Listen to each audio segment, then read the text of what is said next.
going to show and explain to you the electrical data label and why it's important. On the electrical data label, it's going to show us a few important values.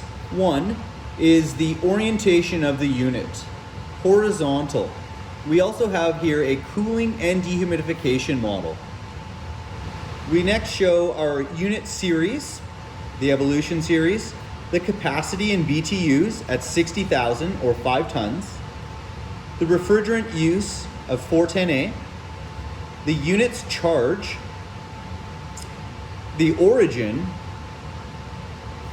the voltage and phase, full load amperage, minimum circuit ampacity, and maximum overcurrent protection.